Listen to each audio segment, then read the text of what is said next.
Good morning. आवाज़ आ रही है? गुड मॉर्निंग सभी को।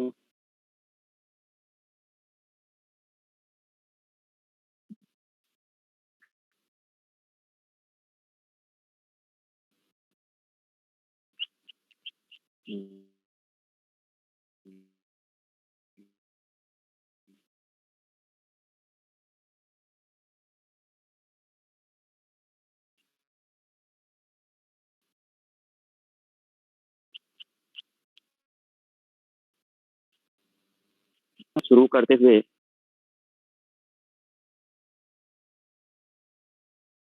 लास्ट हम लोग का औरंगज़ेब तक हुआ है।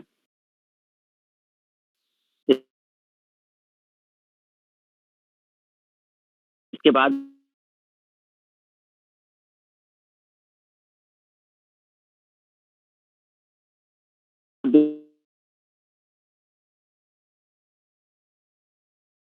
कई सारे शासक आएँगे,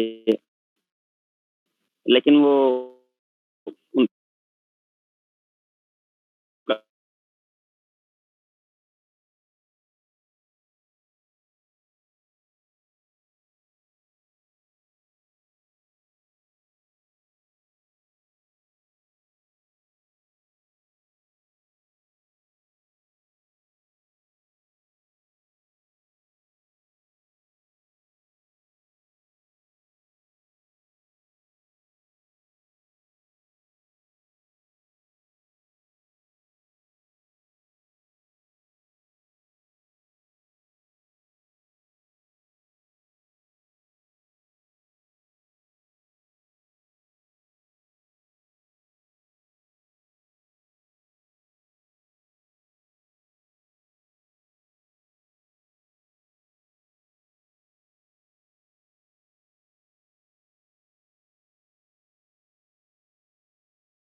हाँ, तो हम लोग शुरुआत किए हैं सिख धर्म से, ठीक है। और सिख धर्म में हम लोगों ने 10 गुरुओं की बात की, नंबरिंग की कि 10 गुरु कौन कौन से हैं, 1 से लेके 10 तक।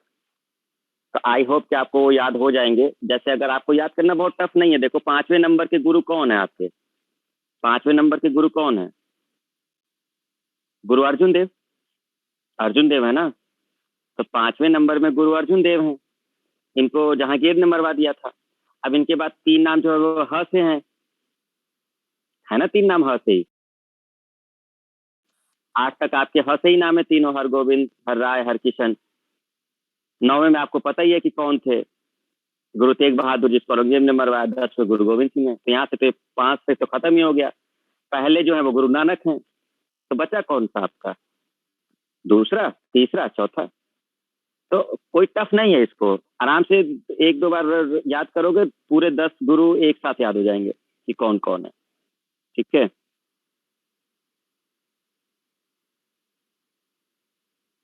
तो हम लोगों ने इस देखा 10 गुरु को, है ना।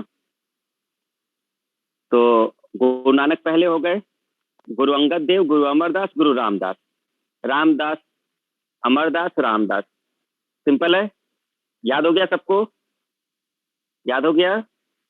भी देखो बहुत आसान है। पहले हैं गुरु नानक देव, 5वें जो है वो गुरु अर्जुन देव हैं, जिनको औरंगजेब ने मरवा दिया, ठीक है। सॉरी, अर्जुन देव, जिसको जहांगीर ने मरवा दिया, जिनको, ठीक है, अंगद देव, अर्जुन देव को। फिर 6वें पे जो है हर गोविंद, हर राय और हर किशन, ये 3 नाम ह से हो गए आपके। फिर आते हैं 9वें पे तेग बहादुर, जिनको औरंगजेब ने मरवाया। और फिर उसके बाद 10वां जो है गुरु गोविंद सिंह जी हैं। बीच में तुम्हारे अंगद, गुरु अंगद हैं, अमरदास हैं और रामदास हैं, ठीक है। थोड़ा सा कार्यकाल अगर याद रखोगे तो इससे एक बेनिफिट हो जाएगा। वैसे बहुत जरूरी नहीं है कि याद रखो, लेकिन कार्यकाल याद रखने से एक बेनिफिट होता है कि हमको ये पता चल जाता है कि किसके समकालीन है। मतलब जैसे अगर हमें मालूम है कि गुरु नानक देव हैं, अब इनका जो कार्यकाल है 1469 से 1539 है, 1469 से 1539, तब एक अंदाजा लग जाएगा ना कि गुरु नानक देव किसके समकालीन है। गुरु नानक देव किसके समकालीन है? तो बताइए किसके समकालीन थे गुरु नानक देव? अगर गुरु नानक देव का हम कार्यकाल देखें तो हम क्या कहेंगे, किसके समकालीन है? बोलो, किस मुगल शासक के समकालीन है?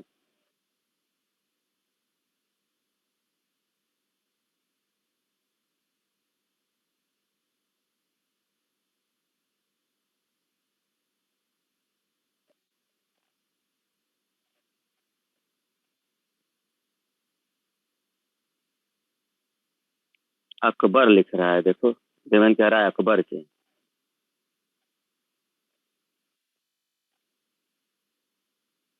बाबर, हुमायूं, औरंगजेब, भाई देखो ये रफिया कहाँ है? कहाँ गई रफिया? कहाँ है रफिया? औरंगजेब के समय है गुरु नानक देव? मतलब पूरा एकदम तहस नहस कर दिया तुमने हिस्ट्री को। कैसे कैसे आंसर देते? कह रहे औरंगजेब के जमाने में थे गुरु नानक देव। अरे गुरु नानक देव अगर औरंगजेब के जमाने में थे जो, तो फिर ये गुरु तेग बहादुर, गुरु गोविंद सिंह जी कहाँ जाएंगे जो 9वें और 10वें गुरु है? तुम लोग कुछ भी आंसर देते हो यार। तुम लोग को कार्यकाल बताया है 1469 से 1539। किसका शासन काल चल रहा है भाई? बाबर आ गया है ना। बाबर आ चुका है ना मुगल काल की, अगर मुगल शासक की बात करें तो। बाबर ने कब आक्रमण किया है?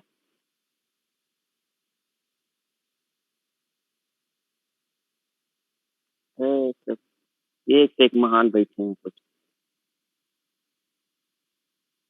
1526 में। तो 1526 बाबर का काल हो गया ना। और फिर उसके बाद हुमायूं आ जाएगा। बाबर के बाद फिर हुमायूं आ जाएगा। तो कहाँ तुम लोग उसके आगे पहुंच रहे हो कि उनका काल है, उनका काल है? बाबर का काल है, बाबर है इस समय, सीधी सी बात है, ठीक है। और उसके बाद रहेगा तो उसके बाद हुमायूं कह दोगे अगर बहुत है तो। औरंगजेब तक पहुंच जा रहा है। तुम लोगों ने हिस्ट्री के तो एकदम काम में लगा दिया है। 1 महीने बाद तो मुझे लगता है सब गायब हो जाएगा। दिल्ली सल्तनत में बाबर चला जाएगा, उधर से कुतुबुद्दीन ऐबक मुगल वंश में आ जाएगा, ठीक है। और यहाँ से गुरु तेग बहादुर को उठा के वहां डाल देना, वो विक्रमादित्य की जगह, पुराने वाले में, प्राचीन में। सब तुम लोग ऐसे ही करना। तो 10 गुरु के नाम हो गए। 10 गुरु के नाम हो गए, याद हो गया सबको? कोई दिक्कत? आगे बढ़ें? आगे ही बढ़ना ही पड़ेगा, ठीक है। बाकी 10 गुरु हैं, अब देखते हैं हम लोग एक एक करके थोड़ा थोड़ा इनके बारे में कि क्या है और जितना जरूरी है। वैसे जो भी जरूरी था वो तो हम पहले ही बता चुके हैं। मेन 2 ही गुरु का ज्यादातर होता है, एक गुरु तेग बहादुर है और ज्यादातर गुरु गोविंद सिंह जी का, इन लोग का ही क्वेश्चन बनता है। एक गुरु नानक जी से थोड़ा बहुत क्वेश्चन बन जाता है क्योंकि उन्होंने सिख धर्म की स्थापना की है, नहीं तो बाकी गुरुओं से बहुत ज्यादा क्वेश्चन नहीं बनते। जो इंपॉर्टेंट पॉइंट होंगे बस उसी को ध्यान रखेंगे हम लोग, ठीक है। चलिए स्टार्ट करते हैं, एक एक लोग को देखते हैं थोड़ा बहुत।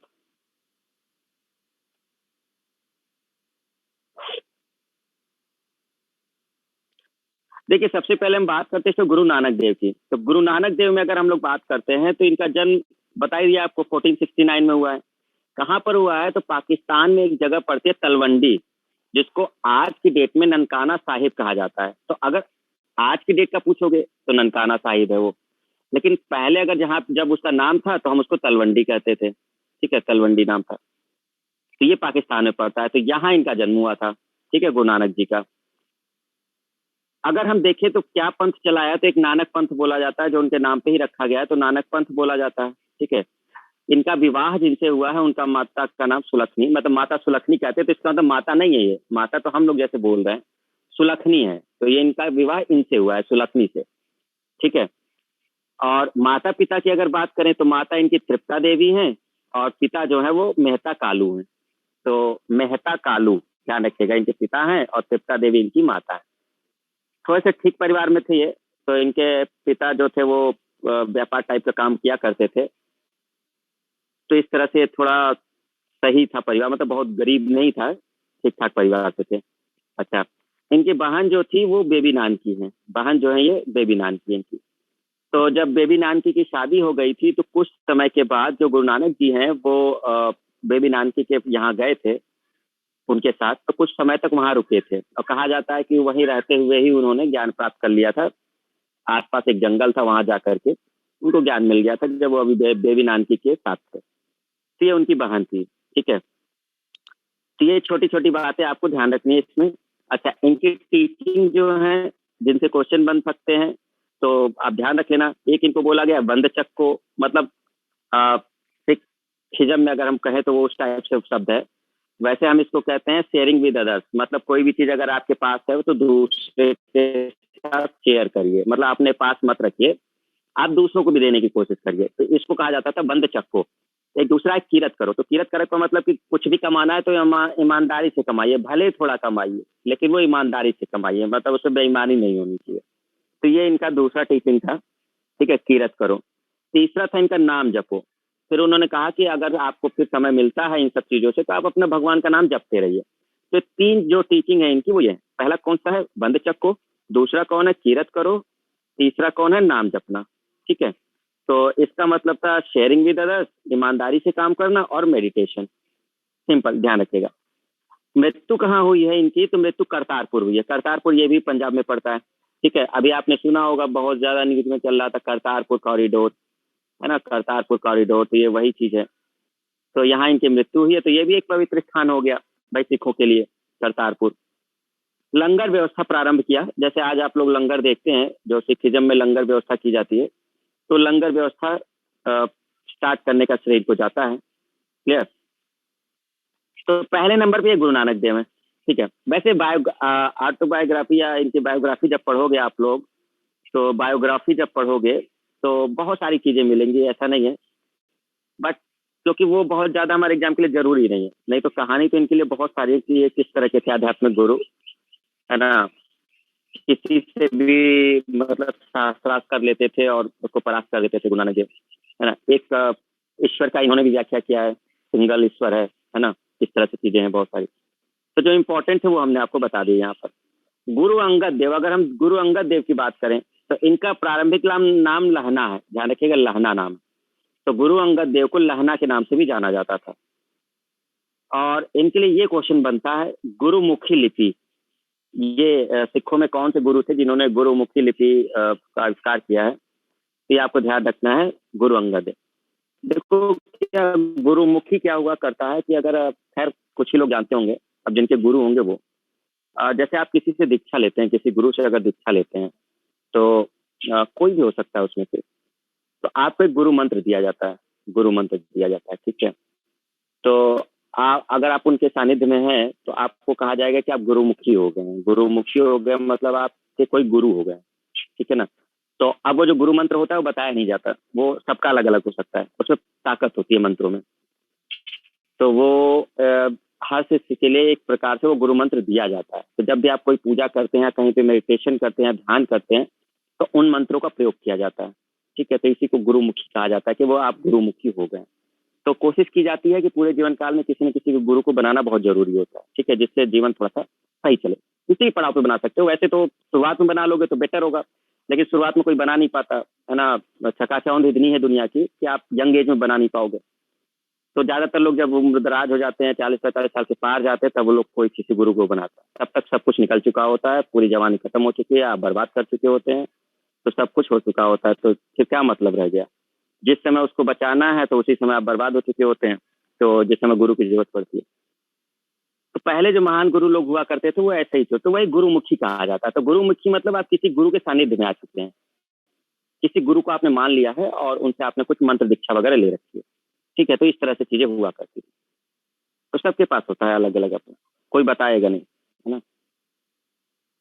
तो ये इस तरह से आपका इसमें है। तो इसका जो श्रेय जाता है वो किसको श्रेय जाता है, तो ये जो दूसरे गुरु हैं उनको जाता है कि इन्होंने इस तरह से एक गुरुमुखी लिपि का शुरुआत किया था, है ना।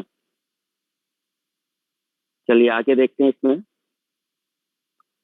लंगर को स्थायी बनाना, यानी कि लंगर व्यवस्था इन्होंने शुरू तो कर दिया था गुरु नानक देव ने, लेकिन वो एक प्रकार से स्थायी नहीं था, मतलब जब जरूरत पड़ा करती होगी तब हो जाता होगा। इन्होंने स्थायी कर दिया कि अब लंगर होगा ही होगा, मतलब परमानेंट लेवल पे, अब इसको हमको अप्लाई करना ही करना। तो ये गुरु अंगद देव को ही जाता है, जो दूसरे गुरु जाता है। जन्म इनका 1504, मतलब आप देखो कि जब गुरु नानक देव हैं 1539 से, तो उससे पहले इनका हो चुका है। और क्योंकि गुरु अंगद देव का प्रभाव इनके ऊपर काफी था, गुरु नानक देव जी के ऊपर, तो इन्होंने इनको अपना उत्तराधिकारी नियुक्त कर दिया कि आप मेरे बाद आप ही इस धर्म को मतलब चलाएंगे। तो इतना आसान नहीं हुआ करता था, बहुत सारी परीक्षाएं हुआ करती थी जो लिए जाते थे, जिससे अगर आप पास हो जाते थे तभी आपको गुरु बनाया जाता था, ठीक है ना। तो 31 ये डेट ठीक है, 1504 बस याद रख लीजिए, अब इस तरह के क्वेश्चन आते नहीं है खैर। और मृत्यु जो है वो 1552 में हुई है, बस एक अंदाजा लगाने के लिए कि एक किसके शासनकाल के बीच रहे होंगे, बस इसलिए चीज आपको ध्यान रखनी है, ठीक है। अब हुमायूं का शासनकाल चल रहा है, 1540 में गुरु से मिलने आया था, एक युद्ध हुआ था battle of Kannauj, battle of Kannauj. तो बैटल ऑफ कन्नौज के बाद हुमायूं आया था किससे मिलने, गुरु अंगद देव से। तो आपको ये भी ध्यान रखना है कि गुरु अंगद देव से मिलने कौन सा मुगल शासक आया था, ठीक है, तो वो हुमायूं आया था। क्लियर है, तो ये आपको ध्यान रखना है। तो गुरु अंगद देव के बारे में भी क्लियर हो गया, 2-3 पॉइंट है इनके लिए। गुरुमुखी लिपि है, लंगर स्थायी बना दिया, और हुमायूं आया था इनसे मिलने, बाकी लहना इनका नाम था। तो दूसरे गुरु हो गए गुरु अंगद देव। आते हैं तीसरे गुरु पर। अब तीसरे गुरु हैं अमरदास। ये थोड़े से इंपॉर्टेंट इसलिए हैं क्योंकि इनमें थोड़े से फैक्ट हैं, तो उसके लिए आपको वन लाइनर क्वेश्चन बन सकता है जो ऑब्जेक्टिव होता है। क्यों, जरा देखना। गुरु अमरदास जो है वो अकबर के समकालीन है, ठीक है। अब अकबर के समकालीन हैं, तो अब अकबर के समय में काफी चीजें हुई हैं, तो इनका भी ध्यान रखना है। असल में क्या हुआ कि गुरु अमरदास की पुत्री थी बीबी भानी, ठीक है। गुरु अमरदास की बेटी है बीबी भानी, ठीक है, बीबी भानी। और इन बीबी भानी का विवाह किया गया है एक अगले गुरु हैं रामदास, जो चौथे गुरु होंगे। तो अमरदास जो है गुरु, इनकी बेटी है बीबी भानी, और इनकी बेटी का विवाह चौथे गुरु जो सिख के होंगे वो है रामदास, उनसे विवाह हुआ है, ठीक है। तो अकबर जो था, अकबर ने गुरु रामदास, ध्यान रखिएगा, जो चौथे गुरु होंगे, जो चौथे गुरु होंगे, गुरु रामदास को 500 बीघा जमीन दी थी। एक्चुअल में बीबी भानी से भी बहुत प्रभावित थे, तो बीबी भानी को कह लो दिए थे। अब क्योंकि बीबी भानी की शादी हो गई थी रामदास जी से, तो अब या तो मान लो वो बीबी भानी को दिया गया था, तो रामदास जी को माना, ठीक है। तो अब क्योंकि गुरु का नाम ज्यादा मेन होगा, तो ऐसा हो सकता है कि क्वेश्चन कभी पूछ ले कि अकबर ने किस गुरु को मतलब भूमि दान में दे दी थी। तो 500 बीघा जमीन जो है अकबर ने गुरु रामदास को दान में दे दी थी। तो ये आपको बस ध्यान रखना है, ये एक इंपॉर्टेंट पॉइंट है क्वेश्चन के लिए। धार्मिक संप्रदाय को 22 गद्दियों में बांटा, ठीक है। तो गुरु अमरदास ने, जैसे आज देखते हो ना संप्रदाय वगैरह और इस तरह से बहुत सारी चीजें दिखती हैं, तो सिखों में भी ऐसा है, तो उसको गद्दियों के नाम से जाना जा रहा है। तो धार्मिक जो साम्राज्य था उसको 22 गद्दियों में, उसके कोई नेतृत्व करता रहा होगा, तो 22 भागों में उसको बांट दिया गया था, ठीक है। तो अभी हमने बात कर ली 3 गुरुओं की, ठीक है, गुरु नानक, गुरु अंगद और गुरु अमरदास। कितने लोग की बात कर ली हमने? 3 गुरुओं की। कौन कौन से गुरु? नानक, गुरु अंगद और गुरु अमरदास। क्वेश्चन पूछ लें? चलो बताओ क्वेश्चन। अकबर ने किसको 500 बीघा जमीन दान में दी थी? किस गुरु को, किसको दी थी? रामदास जी को, ठीक है। गुरुमुखी लिपि का आविष्कार या गुरुमुखी लिपि किसने शुरू किया था? गुरुमुखी लिपि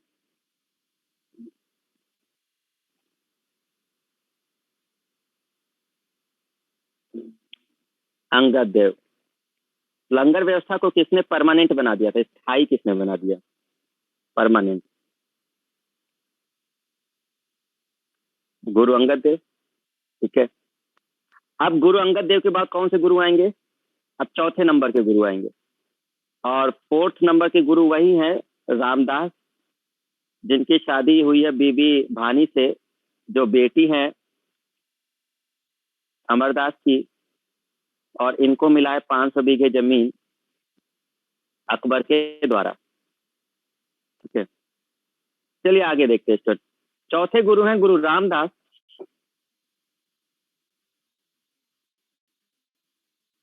अब जरा समझिए, अब अभी हमने कहा कि एक गुरु अमरदास की बेटी से इनका विवाह हुआ है, तो अमरदास के ये क्या हो गए है इंपॉर्टेंट।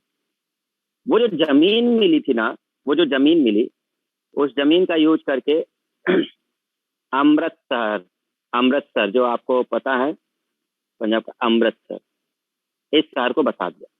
तो जब इतनी सारी जमीन मिली तो इन्होंने कहा कि कुछ ना कुछ उपयोग किया जाए, तो वही उपयोग करके उन्होंने अमृतसर नामक बदनाम किया। पहले नाम था इसका जो लिखा हुआ है रामदास को, ठीक है, पहले रामदासपुर था, और अब हम लोग उसको अमृतसर के नाम से जानते हैं।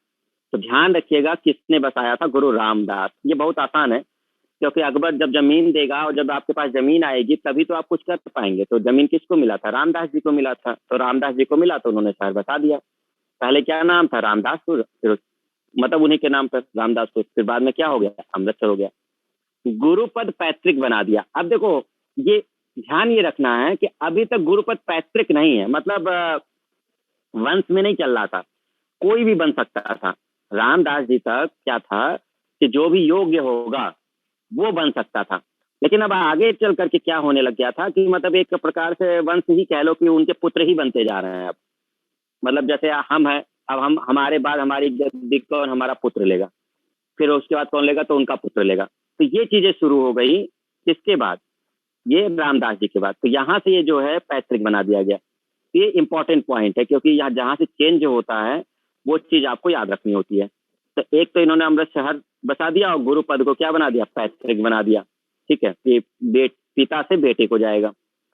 अच्छा, अब आते हैं हम लोग अर्जुन देव। तो इनके बारे में काफी कुछ आपको पता ही था, ठीक है, कि ये रामदास के पुत्र हैं। क्योंकि पैतृक बना दिया तो आपको पता ही चल गया कि पिता के बाद पुत्र ही बनेगा। तो ये रामदास जी के पुत्र हैं। अमृत शहर में तालाब के मध्य हरमिंदर साहब का निर्माण, जो गोल्डन टेम्पल है ना, स्वर्ण मंदिर, अमृतसर का जो स्वर्ण मंदिर है वही है हरमिंदर साहब। तो शहर जो बसाया है वो रामदास जी ने बसाया, लेकिन जो मंदिर बनवाया है हरमिंदर साहब वो अर्जुन देव ने बनवाया है। और आपने देखा होगा कि वो चारों तरफ पानी है, यानी एक तालाब टाइप का है, बीच में वो मंदिर है। तो यही वो बात की जाती है कि जो हरमिंदर साहब हैं या जो गोल्डन टेम्पल है वो किसने बनवाया? तो अर्जुन देव ने बनवाया। तो कंफ्यूजन बिल्कुल होना नहीं चाहिए कि शहर किसने बसाया और किसने मंदिर बनवाया, ठीक है। अच्छा, अगला आप देख लो। जहांगीर द्वारा मृत्यु आपको हम बता ही चुके हैं। 1606 में जहांगीर द्वारा मृत्यु दे दी गई थी। क्यों? क्योंकि खुसरो की सहायता की थी इन्होंने। खुसरो इनके पास पहुंचा था और उसकी हेल्प कर दिया था गुरु अर्जुन देव ने, तो इनको मरवा दिया था। ठीक है, इन्होंने एक प्रथा शुरू की थी, मसनद प्रथा। इसमें क्या होता है कि जो सिख लोग होते हैं वो जो भी कमाते हैं यहाँ उससे, ठीक है, तो उस एक पार्ट का कहने का मतलब कि 1/10 पार्ट, जैसे मुस्लिम में था नहीं कि 2.5% था जो भी आप कमा रहे थे उसका जकात में देना था आपको। जकात एक था कि अच्छे काम के लिए, तो जकात में 2.5% उनको देना था। तो उसी तरह सिक्कों में भी था कि जो भी वो आय कमाते थे तो उसका 1/10 मतलब आपको देना था, तो उसको मसनद कहा जाता था। तो ये प्रथा अर्जुन देव से ही शुरू हुई थी। ठीक है, आदि ग्रंथ की रचना हुई। आदि ग्रंथ ये वही है गुरु ग्रंथ साहिब, जो गुरु ग्रंथ साहिब जो पवित्र ग्रंथ है सिखों का, ठीक है, जो गुरु ग्रंथ साहिब वही आदि ग्रंथ है। तो ये भी ध्यान रखना है कि इन्हीं के समय में पहली बार उसकी रचना हुई। सच्चा बादशाह कहा जाता है। तो अर्जुन देव बहुत इंपॉर्टेंट पॉइंट है, इनके लिए भी आपको याद रखना है, ठीक है ना, कि आदि ग्रंथ की रचना यहाँ से शुरू हो गई थी। फिर आगे चल करके और भी उसमें मॉडिफिकेशन होगा, मतलब चीजें बढ़ाई जाएंगी। तो मसनद प्रथा हो गया एक इंपॉर्टेंट पॉइंट, इनके लिए मसनद प्रथा इंपॉर्टेंट है, जहांगीर द्वारा मृत्यु इंपॉर्टेंट है। आय का 10वां भाग जो है वही मसनद था। गोल्डन टेम्पल जो हरमिंदर साहब अमृतसर में, वो आपका ये इंपॉर्टेंट है। और रामदास के पुत्र हैं, ध्यान रखिएगा। चलिए आगे बढ़ते हैं। अब बढ़ते हैं हम लोग छठवें गुरु पर। अब छठवें गुरु कौन है हमारे? तो गुरु हरगोविंद हैं। गुरु हरगोविंद हैं। अर्जुन देव के बाद आ गए हरगोविंद। क्लियर? अभी तक ज्यादातर चीजें सेना की चीजें नहीं चल रही थी, मतलब सैनिक रखने का कुछ नहीं था। लेकिन अब सैन्य शिक्षा का प्रारंभ शुरू हो गया, क्योंकि अब इन्होंने देखा कि मुगल की ताकत बहुत ज्यादा है और ये लोग अत्याचार बहुत कर रहे हैं। तो अब इससे हम लोग केवल प्रेम से नहीं निपट सकते, मतलब केवल हम शिक्षाएं देकर नहीं निपट सकते, कुछ हमको करना पड़ेगा। तो गुरु हरगोविंद जी ने एक स्टार्ट किया सैनिक के रूप में, कि मतलब आप लोग सैनिकों को बनाने का, कि आप लोग थोड़ा सा सैन्य शिक्षा पर भी जोर दीजिए। आगे चल करके आप जब देखोगे तो गुरु गोविंद सिंह जी तक बहुत अच्छी खासी सेना तैयार होने लग जाएगी। अभी तो नहीं, लेकिन आगे चल करके वो बहुत अच्छी सेना तैयार हो जाएगी। अमृतसर नगर की किलेबंदी सुरक्षित बनाया उसको, जो अमृतसर था। क्यों? अब क्योंकि देखो अमृतसर बसाया जा चुका था, हरमिंदर साहब पवित्र मंदिर वो बनाया जा चुका था। तो अब शायद चीजें थी, तो इसकी सुरक्षित करना भी जरूरी था कि कोई भी मुगल आक्रमण न कर पाए जल्दी। तो इसलिए उसकी किलेबंदी भी कर दी गई थी। ठीक है, तो ये इनके काल में हुआ। क्लियर हुआ? अकाल तख्त का निर्माण, ईश्वर का सिंहासन, ये अकाल तख्त का आप देखेंगे वही जो सिखों में है वो चीज है। तो ये एक चीज आपको ध्यान रखनी है। ये जैसे आदि ग्रंथ है ना, ये याद कर लेना अर्जुन देव के समय है। अकाल तख्त का निर्माण किसके समय में? गुरु हरगोविंद जी से। बस ये कंफ्यूजन बस ना हो, क्वेश्चन आपको मिल जाएंगे अगर ये कंफ्यूजन नहीं हुआ तो। ठीक है, दो तरह की कुछ शिक्षाएं वगैरह की गई थी, मीरी और पीरी कहा गया था। तो सांसारिक और आध्यात्मिक प्रभुत्व के पूरक, मतलब एक प्रकार से कहा गया था मीरी जो शिक्षाएं थी वो सांसारिक टाइप की थी, मीरी वाली, और जो पीरी थी वो आध्यात्मिक टाइप की थी। तो इस तरह से शब्द यूज किए जा रहे हैं इनके लिए।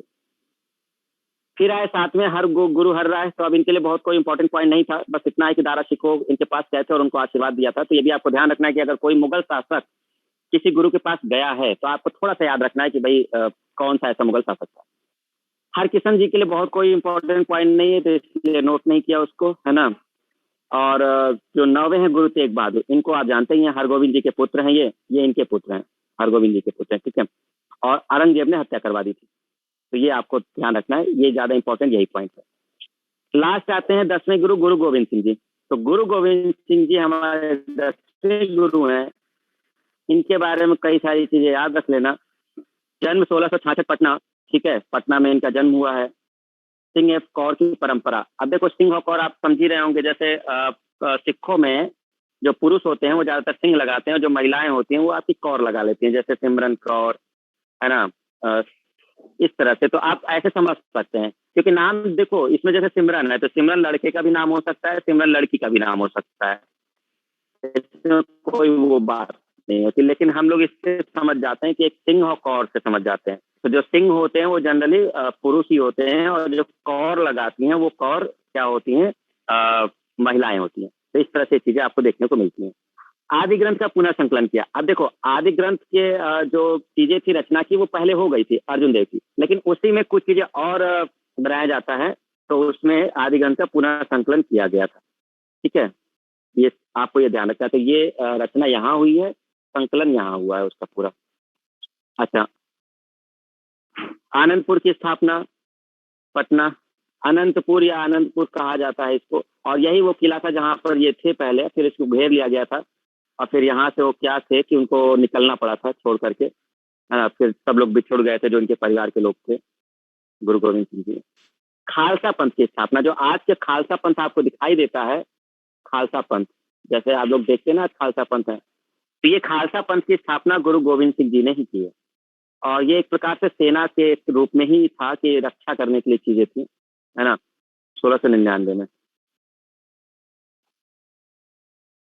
ये है 5 चीजें जो इनके पास रखी जाती हैं, आपको पता ही होगा, केस, कंघा, कच्छा, ठीक है, कृपाण, तो ये आपको थोड़ा सा ध्यान रखना है।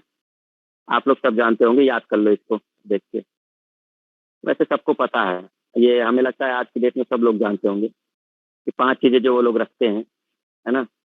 कड़ा तो हाथ में पहनते ही पहनते हैं, केस देखो, केस बड़े रहते हैं, उसकी रक्षा ही करनी होती है जो पगड़ी टाइप की होती है, ठीक है, कंघा रखते हैं, कच्छा हो गया, और कड़ा और कृपाण रखते हैं, तो 5 कहे जाते हैं।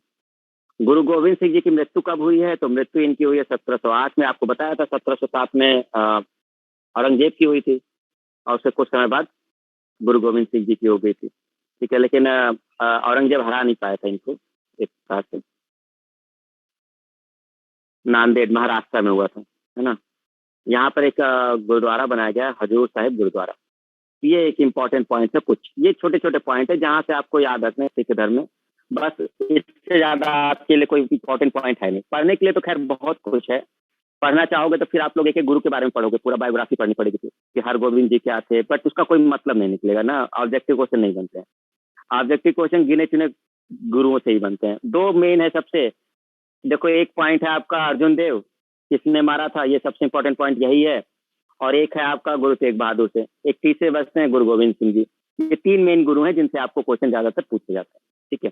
बाकी बीच में आपने छोटे छोटे पॉइंट्स देखे हैं कि आदि ग्रंथ की रचना किसने की, अमृतसर शहर किसने बसाया था, फिर उसमें जो हरमिंदर साहिब मंदिर है वो किसने वहां पे बसाया था, ठीक है ना, खालसा पंथ किसने शुरू कर दिया, दारा सिकोह किससे मिलने गया था, ठीक है, खुसरो की हेल्प किस गुरु ने की थी। तो ये जो छोटे छोटे पॉइंट हैं उनको ध्यान रखना है।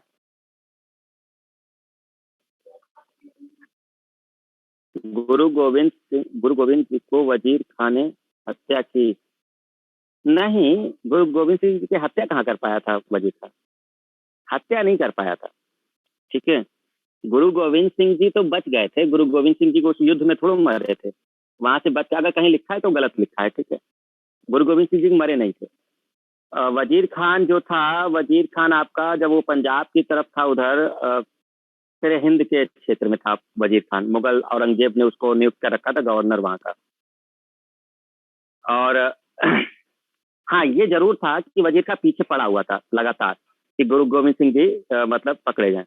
बट गुरु गोविंद सिंह जी तो जब किले से निकले थे ना, जब वो घेर लिया गया था, तो गुरु गोविंद सिंह जी अपनी टुकड़ी के साथ निकले थे, तो वो तो सीधा आवाज देते हुए निकले थे कि सिंह जा रहा है, अगर तुम लोग की हिम्मत है तो पकड़ के दिखाओ। वो सीधा बिल्कुल मतलब दहाड़ते हुए वो निकले थे किले से, अब बोलते हुए कि मैं आपके सामने से निकल रहा हूँ, सिंह जा रहा है और अगर आप पकड़ सकते हैं तो पकड़ लीजिए। फिर भी कोई पकड़ नहीं पाया था उनको, फिर वो वहां से निकल गए थे गुरु गोविंद सिंह जी।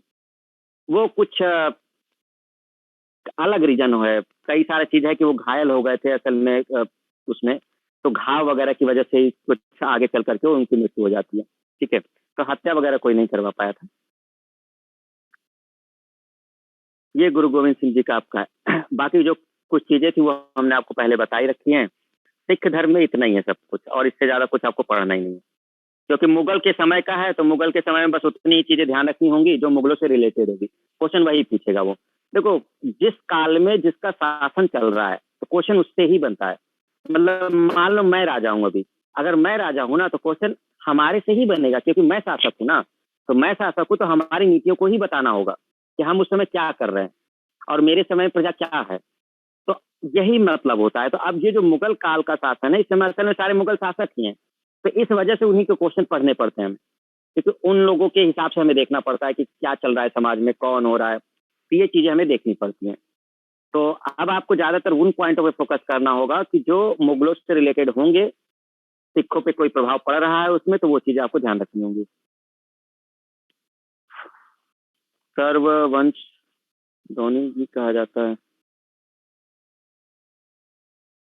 जिंदा कौर, उनके पुत्र जोरावर को भी मार दिया गया था, वह बहुत कम उम्र का था। हाँ, तो हमने बताया तो था कि गुरु गोविंद सिंह जी के 4 साहिबजादे, बोला नहीं था हमने पिछली क्लास में। अजीत सिंह थे, जुझार सिंह थे, जोरावर सिंह थे, फतेह सिंह थे। सबसे छोटा फतेह सिंह था, 5 साल के आसपास का था फतेह सिंह। जोरावर तो तब भी 9 साल के आसपास का था। और इन लोगों से बड़े जो थे वो तो दोनों युद्ध में मरे थे। जोरावर और सॉरी जुझार और अजीत सिंह तो युद्ध में मरे थे, चमकौर का युद्ध में। और बाकी जो वो थे दोनों लोग, उनको तो जिंदा दीवार में चिनवा दिया था ना वजीर खान ने, फतेह और जोरावर को। तो अत्याचार तो खैर बहुत किया था इनके ऊपर, बट अब वही चीजें हैं कि आगे चल करके लोग भूल जाते हैं सब चीजों को। बहुत अत्याचार हुआ था। जब युद्ध लड़े गए थे ना, तो सिखों के सर काट करके भाले पे लटका दिए गए थे, जब वहां पे पंजाब की तरफ हुआ था तो। और 300 सिखों के सरों को भालों पे लटका करके दिल्ली तक लाया गया था। कोई याद ही नहीं रखता इतिहास को, सब भूल जाते हैं सब इन चीजों में। इन चीजों को सब भूल जाते हैं कि मतलब कैसा था क्या। यही सब चीजें तो थी, जो गुरु थे उनके नाम है। जो लोग गुरु गोविंद सिंह, ये लोग इन्होंने समझौता नहीं किया कभी। एक गुरु अगर कन्वर्ट हो जाता है, एक भी गुरु अगर कन्वर्ट हो जाता है, तो पूरे सिख कन्वर्ट हो जाते हैं, सिख धर्म खत्म हो जाता है। अगर सिंगल गुरु भी अगर किसी ने भी अगर इस्लाम धर्म स्वीकार कर लिया होता तो सिख धर्म खत्म हो जाता। सीधा सा पॉइंट था, क्योंकि वो गुरु के आदेश से ही चलते थे सब लोग। तो ये गुरु लोग समझते थे, इस वजह से वो लोग कभी इस चीज को नहीं करते थे। ठीक है ना। तो यही है। तो ये मेन है आपके 10 पॉइंट, इससे ज्यादा आप सिख धर्म में और कुछ नहीं। ठीक है, तो 10 गुरु क्लियर हो गए सबको? 10 गुरु याद हो गया? याद हो गया? बताओगे 10 गुरु के नाम? रैंडमली पूछ लें।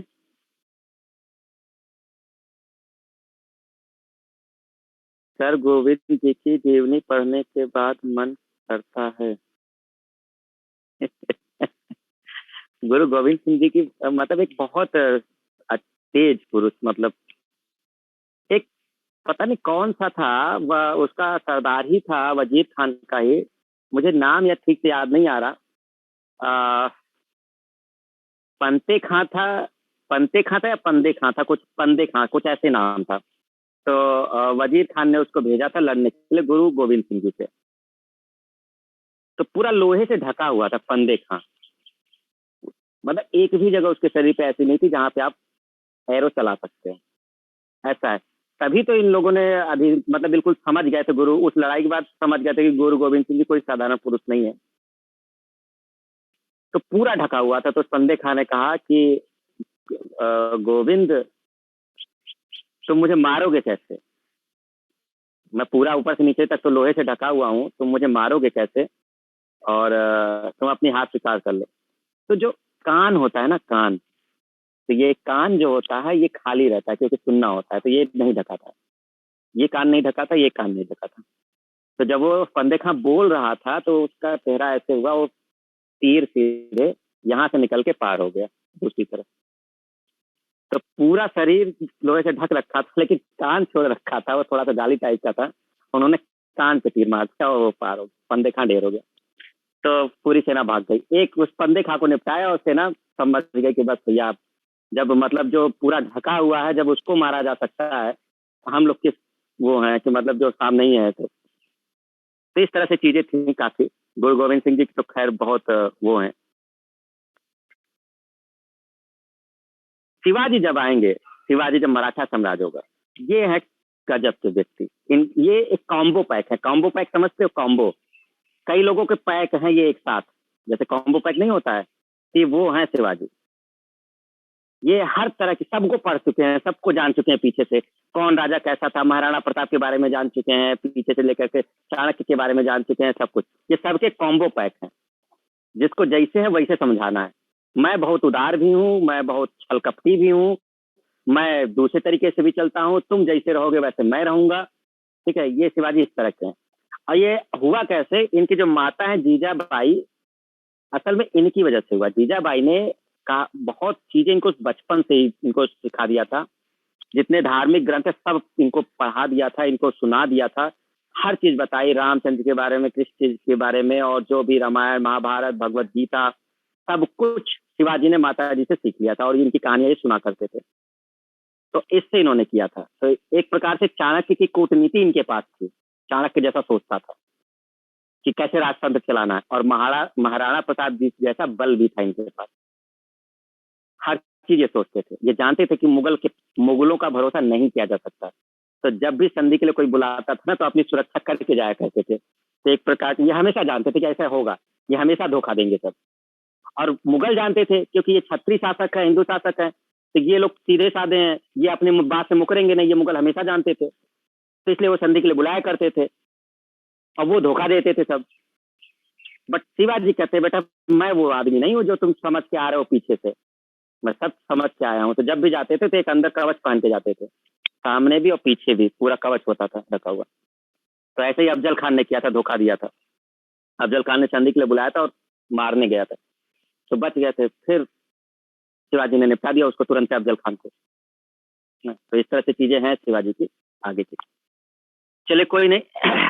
तो सिख वाला क्लियर हो गया आपको। आप बताइए हमको 7वें गुरु कौन है, सिखों के 7वें गुरु।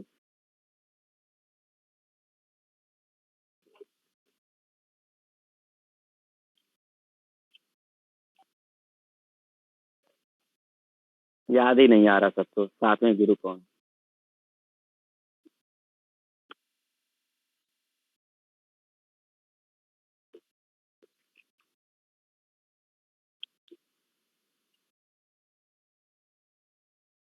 सब अलग अलग देंगे, चलो याद तो अभी हो ही नहीं पाया होगा। 7वें गुरु लिख रहे हैं हर राय। अच्छा, आदित्य हर राय लिख रहे हैं, देवेंद्र जी हर राय। आशीष लिख रहा है हर गोविंद हर राय, निविता हर गोविंद हर राय, अर्जुन देव हर राय। अरे 5वें गुरु को याद कर लो, क्या बताया हमने। 5वें गुरु कौन है?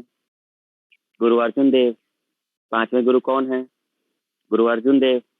बाकी 3 गुरु ह से नाम है, 6वें 7वें 8वें। कौन कौन? हर गोविंद, हर राय और हर किशन। सिंपल है, हर गोविंद पहले हैं, फिर हर राय हैं और फिर हर किशन है।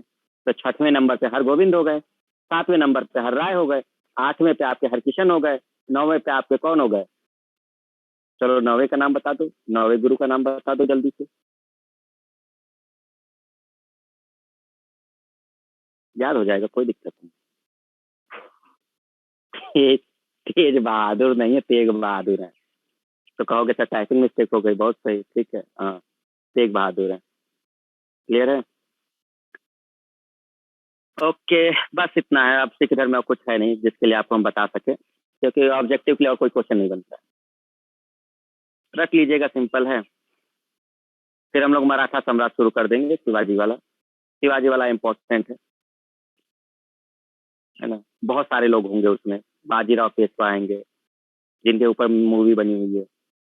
मस्तानी जो छत्रसाल की बेटी हैं, राजा छत्रसाल की, बुंदेलखंड के लिए। ये वो कहानी जो दिखाई गई है ना, एक्चुअल में कहानी क्या थी, बुंदेलखंड पे मुगलों ने आक्रमण कर दिया था जब छत्रसाल थे वहां, तो घिर गए थे राजा छत्रसाल। तो इन्होंने संदेश भेजा था बाजीराव जी के पास, बालाजी बाजीराव, कि वो है दोहा मुझे याद नहीं, वो कविता टाइप की है, 2 लाइन है, 2 या 3 लाइन है, जो बोला था उन्होंने छत्रसाल। मुझे एग्जैक्ट याद नहीं है, बहुत अच्छी लाइन बोली थी। पत्र जब भेजा था उनको, बाजीराव जी को, कि अर्थ ये था कि अगर मैं जो हूँ, सिंह जो है वो घिर चुका है चारों तरफ से, और अगर आपने अगर सहायता नहीं की, अगर आपने एक हिंदू राजा की सहायता नहीं की, तो ये साम्राज्य खत्म हो जाएगा और बुंदेलखंड यहाँ से मिट जाएगा। तो बाजीराव पेशवा जो थे वो खाना खा रहे थे उस समय। उनकी वाइफ जो थी, जो दिखाया गया, जो प्रियंका चोपड़ा को दिखाया गया, वही उनकी पहली पत्नी थी। तो मस्तानी तो बाद में दिखाया गया है, वो जितना दिखा दिया गया उतना था नहीं, ठीक है, बट हाँ वाइफ पत्नी बनी थी वो। तो खाना वगैरह खा रहे थे उस समय, तो फिर उठ के वो गए, मतलब तुरंत वो उठे, कहते कि एक हिंदू राजा को मेरी जरूरत है और मुझे तुरंत निकलना होगा। तो कहा जाता है कि जो 2 या 3 महीने की यात्रा थी उनको उसको उन्होंने शायद 48 या 72 घंटे के अंदर तय कर लिया था। 48 घंटे या 2 दिन के अंदर तय कर लिया था बाजीराव पेशवा ने। अरे ऐसे ऐसे शासक हुए हैं भाई, मतलब कोई तो कुछ था ही नहीं। बाजीराव पेशवा 500 घोड़ों को लेकर के और 48 घंटे के अंदर बुंदेलखंड तक की यात्रा कर लिए थे मराठा वहां। इतनी तेज गति से गए थे, मुगलों को अंदाजा नहीं हुआ और वो मार दिया था सबको। पता नहीं कोई एक शासक था, उसमें सेनापति वगैरह था, उसका सर काट करके और सीधे छत्रसाल जी के सामने, बुंदेलखंड आपका। तो इस तरह से उन्होंने बचा लिया था बाजीराव पेशवा ने। तो बड़े बड़े शासक हुए हैं जो इस चीजें हैं। अब भाई मूवी बनेगी तो कुछ तो दिखाना पड़ेगा ना, मस्तानी का प्रेम विवाह सब कुछ तो दिखाना पड़ेगा ना, नहीं तो बनेगी कैसे मूवी। एक तरह से तो पूरा बर्बाद करना है ना बाजीराव पेशवा को। भाई इस तरह से दिखाना है, एकदम पागल हो गए थे उसके प्यार में, एकदम ऐसे हो गए थे, गिर पड़े थे, उनके भी जीना मरना सब शामिल हो गया था। तो इतना नहीं था जितना दिखाया गया है कि पागल हो गए थे उनके पीछे एकदम, है न मिलोगे तुम आज सजना, मैं बस तुम ही हो, तब जो है। तो कहानी कुछ इस तरह की थी जो उन्होंने भेजा था।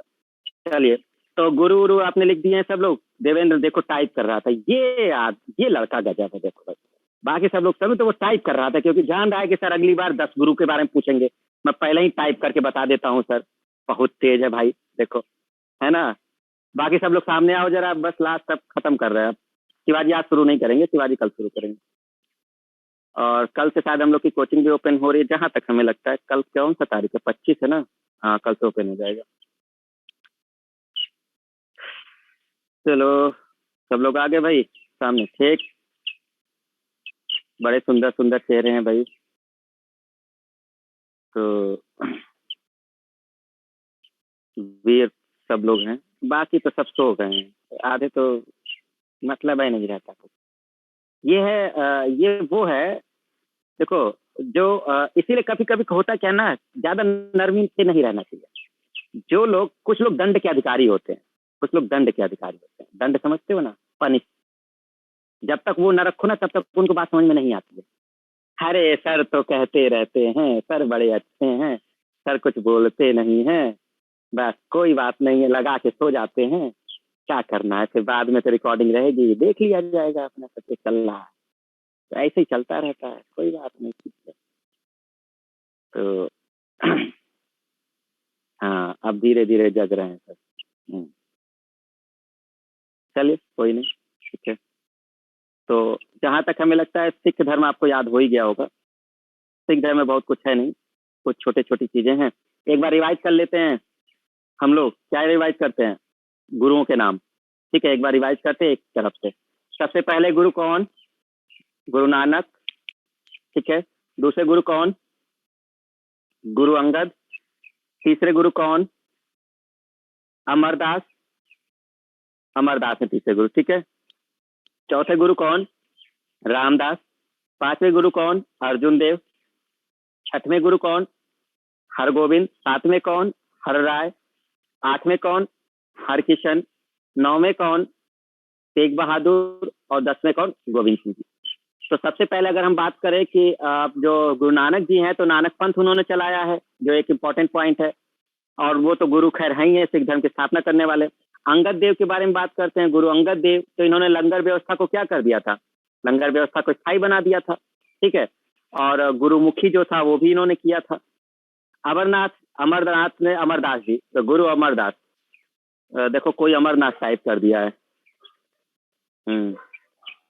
गुरु अमरदास हैं। तो गुरु अमरदास जो हैं, इनके बारे में आपने आपने देखा कि उनकी बेटी थी एक बीबी भानी, उनका विवाह हो गया था और रामदास जी से, जिनको अकबर ने जमीन दे दी थी 500 बीघे, और उन्होंने अमृतसर नगर की स्थापना कर दी थी गुरु रामदास जी ने।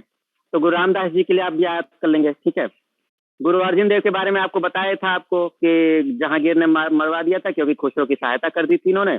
और अर्जुन देव ही वो गुरु हैं, जो 5वें गुरु, जिन्होंने हरमिंदर साहब मंदिर की स्थापना करी है, जिसको हम लोग स्वर्ण मंदिर भी कहते हैं, ठीक है।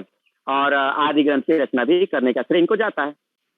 बाकी आप आगे देखोगे तो गुरु तेग बहादुर का आपको ज्यादातर याद रखना है। गुरु तेग बहादुर में वही कि औरंगजेब ने मरवाया, है ना, ये वाला सबसे इंपॉर्टेंट पॉइंट इनका। और गुरु गोविंद सिंह जी के लिए तो आप समझ ही गए हैं, खालसा पंथ की स्थापना कर दी थी इन्होंने।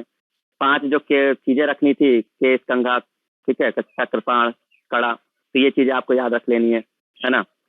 तो ये छोटे छोटे पॉइंट है जो आपको ध्यान रखने हैं, बस कंप्लीट है, इससे ज्यादा कुछ। ओके, तो आज खत्म करते हैं, ठीक है। नेक्स्ट चैप्टर जो है आपका 6 वाला, वो हम कल शुरू करेंगे, ठीक है। फिर देखो, आज अगर हम शुरू करेंगे ना तो दिक्कत होगी, फिर कल हमें वो स्टार्टिंग से बताना ही होगा, क्योंकि अगर हम आज मान लो खत्म कर शुरू करते हैं 5-10 मिनट, तो फिर मुझे पूरी कहानी कल समझानी ही होगी शिवाजी की, है ना। इसलिए हम उसको कल ही शुरू करते हैं।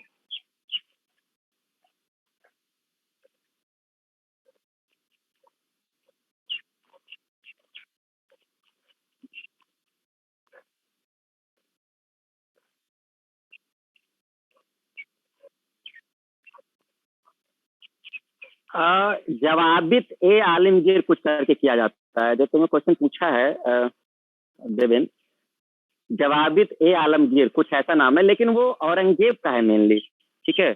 उसमें जो आदेश वगैरह समथिंग है, वो सब संकलन जो है जवाबित ए आलमगीरी, उसमें ज्यादातर औरंगजेब का ही है। मतलब गोविंद सिंह जी का उसमें बहुत कम ही है, मेनली वो जो पुस्तक है उसमें औरंगजेब के ही आदेश हमको ज्यादा देखने को मिलते हैं। जवाबित ए आलमगीरी करके कुछ है ना वैसे पुस्तक।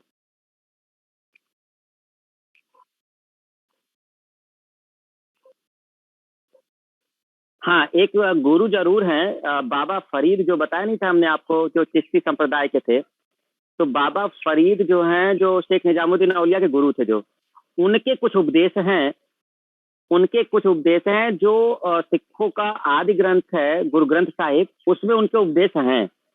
ये क्वेश्चन है आपका, ठीक है, कि बाबा फरीद जो है एक्चुअल में, बाबा फरीद, तो उनके जो सूफी संत जो उनके कुछ उपदेश हैं, तो उसको जगह दी गई है गुरु ग्रंथ साहिब में, जो सिखों का है। तो ये जरूर याद रखना। ये कौन से ऐसे सूफी संत हुए थे जिनके उपदेशों को, कुछ उपदेशों को गुरु ग्रंथ साहिब में जगह दी गई है, सिखों के गुरु ग्रंथ साहिब में, तो वो बाबा फरीद हैं। इस नाम को हमेशा याद रखना, ठीक है, जो शेख निजामुद्दीन औलिया के गुरु, उनके उपदेशों को जगह दी गई है। तो ऐसा है वहां पर, तो ये ज्यादा इंपॉर्टेंट रहता है। चलिए आज कंप्लीट करते हैं, बाकी रिवाइज कर लेना आप लोग, कल हम लोग शिवाजी के बारे में डिस्कशन कर लेंगे। आज खत्म करते हैं, ठीक है, कल ही स्टार्ट करते हैं। Okay, thank you, thank you.